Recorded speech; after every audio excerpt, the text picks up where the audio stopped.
ETF index mutual funds నేర్చుకుని stock మార్కెట్లో రాణించాలనుకుంటున్నారా? వెంటనే ఈ నెంబర్కి కాల్ చేయండి. ప్రజెంట్ మనతో పాటు ఉన్నారు ఫ్యామిలీ కౌన్సిలర్, పబ్లిక్ స్పీకర్ రజనీరామ గారు. నమస్తే మ్యామ్. నమస్తే నవీన. మేడం, మనం రిలేషన్షిప్ మీద కొన్ని వీడియోస్లో మాట్లాడుకుంటున్నాం కదా. అయితే కొంతమంది భర్తలు సంబంధం లేకపోయినా అనవసరంగా కూడా భార్యని తిట్టడం కానీ నిందిస్తూ ఉంటారు. అంటే ఆమె తప్పు లేకపోయినా నేను ఇక్కడ నేను హస్బెండ్, నేను మగాడిని అన్న అదొకటి ఈగో ఉంటుంది కదా. ఏం తప్పు ఉండదు, అయినా సరే ఆమెని అనడం అంటే నేను మాట్లాడేదానికి నువ్వు కట్టుబడి ఉండాలంతే, నువ్వు నోరెత్తొద్దు అనే ధోరణిలో ఉంటారు కొంతమంది. ఎందుకంటారు అసలు అలాగే? భలేవాళ్లే మీరు, నోరెత్తకపోయినా నువ్వే అంటారు. అప్పుడేం చేస్తాం? ఇవి నిజంగానే ఇది రీసెర్చ్ చేయాలి దీని మీద. కారణం ఉండదు అసలు అక్కడ. అయినా సరే నీ వల్లే. ఏంటంటే చిన్న ఎగ్జాంపుల్ చెప్తాను. ఫోన్లో ట్రాన్సాక్షన్ ఏదో జరుగుతుంది, వాళ్ళకి కన్వర్జేషన్ మాట్లాడుకుంటున్నారు, మనకు తెలియదు మాట్లాడుతున్నారని. మనం గబుక్కుని వెళ్ళి మరే అనేదని చెప్పామనుకో, ఫోన్లో మాట్లాడుతున్నారు, మనం వెనక్కి వచ్చేస్తాం. తర్వాత ఏమవుతుందో తెలుసా? నీ వల్లే అక్కడ నేను ఏదో చెప్పాలనుకున్నది మర్చిపోయాను, లేకపోతే నీ వల్లే నేను అక్కడ అలా మాట్లాడాల్సి వచ్చింది. ఆవిడ వల్ల కాదు, నీకేం బుర్ర బుద్ధి పని చేయటం లేదా కదా? నువ్వేం మాట్లాడాలనుకున్నావు అది మాట్లాడాలని ఆ మాట మీద నువ్వు నిలబడకుండా మాట్లాడుతున్నావా వాళ్ళతోటి? మధ్యలో గాలి వచ్చింది, ధూళి వచ్చింది అని చెప్పి నీ వల్లే గాలిని ధూళిని అనమానని చూద్దాం, భార్యనే అంటారు. చిన్న చిన్న విషయాలకైనా పెద్ద పెద్ద విషయాలు ప్రతిదానికి. ఇప్పుడు దారిలో చొప్పు దిగింది అనుకోండి ఫర్ ఎగ్జాంపుల్, అది కూడా భార్య అంటాడు. అంటే మూర్ఖులు అనాలి అలాంటి వాళ్ళని. ఇంకా చెప్పాలంటే అసలు దేంట్లోనే ఇన్వాల్వ్ చేయడు భార్యని. ఒక ఇంట్లో ఒక పని మనిషిలాగా చూస్తూ ఉంటాడు.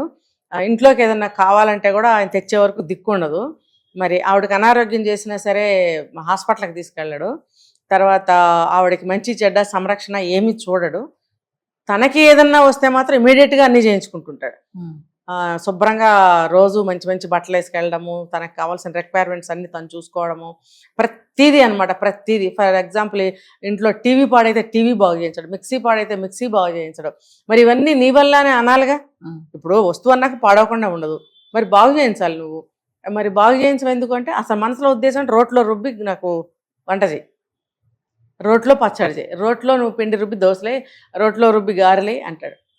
అది ఒక సర్టెన్ ఏజ్ దాటిపోయిన స్త్రీలకి ఓపిక ఉంటుందా చెప్పండి? ఇంకా 60-70 ఏళ్ళు వచ్చిన స్త్రీలకు కూడా ఇలా ట్రీట్మెంట్ ఇచ్చే మొగుడుగాళ్ళు ఉన్నారు అక్కడ. అలా అనుకుంటే తప్పుగా అనుకుంటే నేనేం చేయలేను. ఉన్నారా లేదో ఒప్పుకోండి. కాబట్టి ఉన్నారు కాబట్టి ప్రతిదానికి.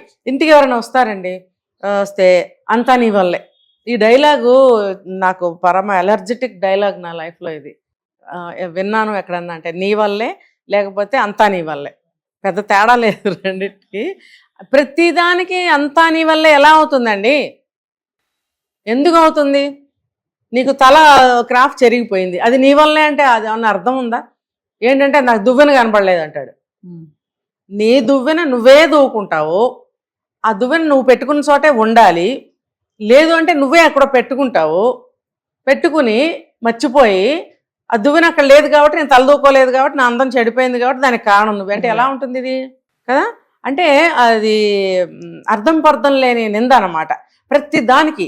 ఇంటికి ఎవరైనా చుట్టాలు వచ్చారనుకోండి, మా ఆవిడ బుర్రలో అంతా మట్టేను, మా ఆవిడకి అసలు తెలివితేటలు లేవు, ఇలా మాట్లాడొచ్చా భార్య గురించి?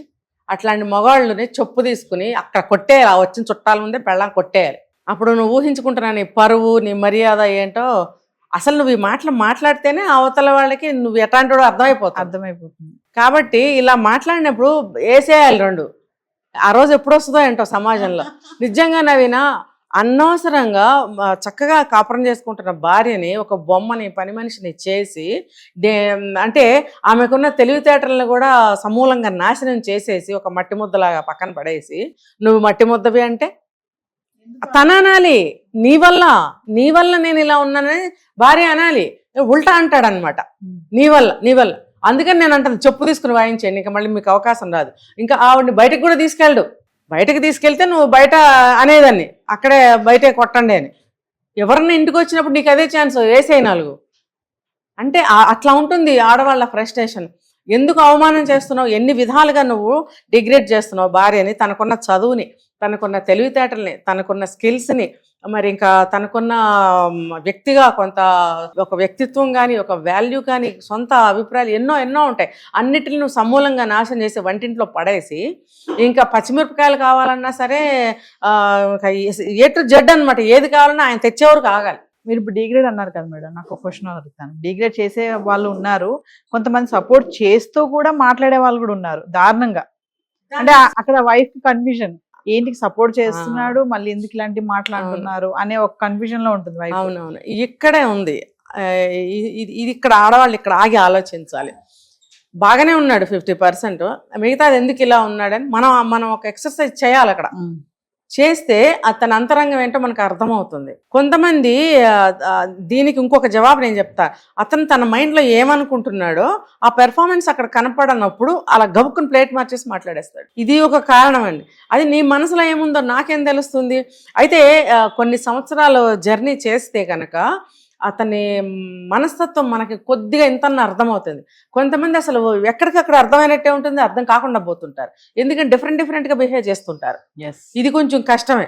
అర్థం కారు అసలు, అర్థం సపోర్టివ్ మంచి హస్బెండ్, అన్ని చేస్తున్నారు, ప్రేమగా ఉంటున్నారు, ఏది కావాలంటే అది ఉంది, అన్ని బాగున్నాయి, అన్నిటికి ఎస్ అంటున్నారు. కానీ ఒక్కోసారి అసలు ఇంకా అంటే మాటలతో చంపేస్తారు అనమాట. అలాంటి వాళ్ళు కూడా ఉన్నారు. అవునవును, ఏంటి అర్థం కాదు. అదే తన మైండ్ లో ఏది ఉందో ఆ ప్రకారంగా ఇది ఇక్కడ జరగాలి, కనపడాలి అన్నట్టుగా బిహేవ్ చేస్తూ ఉంటారు. దీనికి ఏంటంటే మీరు అన్నారు కదా, ప్రతి దాంట్లో మనం మైనస్లు ప్లస్లు రెండు ఉంటాయి. అతని దగ్గర నుంచి ఏమేమి ప్లస్లు ఉన్నాయో ఇప్పుడు మీరు చెప్పారు. అన్ని బాగానే చూస్తాడు, అంతా బాగానే ఉంది. కానీ ఇలాంటప్పుడు ఆ బాగున్నాయన్నీ మనం ఆలోచిద్దాం ఒకసారి. ఇవన్నీ బాగానే ఉన్నాయి కదా, ఎక్కడ ఫాల్ట్ కనిపిస్తుంది అనేది కొంచెం ఆలోచించి మనము బాగున్న విషయాలకి మనం కొంచెం ఆనందపడవలసిందే.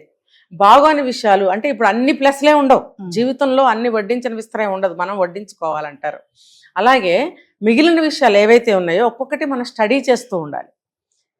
ఏ పర్టికులర్ ఏ సందర్భాల్లో అతను అలాగా బిహేవ్ చేస్తున్నాడు, లేకపోతే ఏ మాటకి అతను అలా రియాక్ట్ అవుతున్నాడు అనేది మనం కొంచెం స్టడీ చేయాలి. చేసినప్పుడు కొంచెం కొంచెం జాగ్రత్తలు తీసుకోవటం మొదలు పెట్టాలి. కొంత జర్నీ జరగాలి. కొత్తగా పెళ్లి చేసుకుని వచ్చిన వాళ్ళకి వెంటనే ఇవన్నీ అర్థం కావు. ఇంకా చెప్పాలంటే ఒక 30-40 సంవత్సరాలు కాపురం చేసిన వాళ్ళకి కూడా అర్థం కావు ఇలాంటివి. ఎందుకంటే ప్రతిరోజు ఒక నిత్య పాఠం లాగానే ఉంటుంది, ఒక కొత్త సంఘటన లాగానే ఉంటుంది. ఎన్నని మనం స్టడీ చేయగలుగుతామంటే అక్కర్లేదు. ఒక 2-3 తీసుకుని మనము ఓహో ఇలాంటప్పుడు ఇతని మనస్తత్వం ఎలా ఉంటుంది. అప్పుడు వాళ్ళ దగ్గరికి వెళ్ళారనుకోండి, వెళ్ళినప్పుడు కొంచెం అథారిటీ చలాయిస్తూ ఉంటారు కొంతమంది. ఉన్నప్పుడు ఏంటి ఇంటి దగ్గర బాగానే ఉన్నాడు, అక్కడికి వెళ్ళి నన్నేంటి ఇలా మాట్లాడుతున్నాడు అంటే అక్కడ ఎరా పెళ్ళాం నిన్ను కొంగు కట్టేసుకుందేరా, లేకపోతే నువ్వు పెళ్ళానికి ఒక్క మాట కూడా చెప్పలేకపోతున్నావేంట్రా అనే మాటలు వస్తాయి అక్కడ. కాబట్టి అందుకని అలాంటి ఛాన్స్ వాళ్ళకి ఇవ్వకుండా కొంచెం ఆర్డర్లీగా అక్కడ బిహేవ్ చేస్తూ ఉంటాడు. అది మనం గ్రహించాలి. గ్రహించి కొంతకాలం కొంచెంసేపే కదా మనం పట్టించుకోవద్దులే అనుకుంటే సరిపోతుంది. అంటే అలా ఇంటికి వచ్చిన తర్వాత మొగుడికి మొట్టికాయలేమని కాదు నేను అనేది. ఎవరికి ఇవ్వాల్సిన గౌరవం, ఎక్కడ ఇవ్వాల్సిన గౌరవం అక్కడ ఇవ్వాలండి. ఇప్పుడు మన భర్తలే మన ఇంటికి వెళ్ళాం అనుకోండి, నీ భర్త చాలా బాగా చూస్తున్నాడు అని మన పుట్టింటి వాళ్ళు అంటే మనం ఎలా పొంగిపోతాం.